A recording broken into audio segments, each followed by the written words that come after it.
өглөөгүй өөрийгөө зүтгэх гэж төрөлдөөгүй. Өвөрмөц дуу хоолоогоор танигдан гарч ирсэн дуучин бичүү би даасан тоглолтоо хийх гэж байна.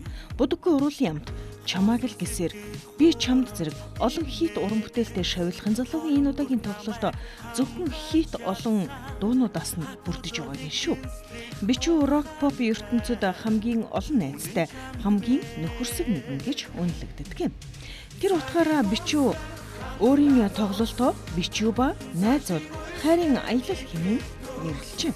Тоглолтын өмнө түүний найзууд бичүүгийн бүх хит дуу попур явуулан дуулсан гинэ. Бичүүгийн тоглолт 2026 оны 4-р сарын 4-ний өдөр UG аренад ганцхан удаа болохоор тоглогдсон.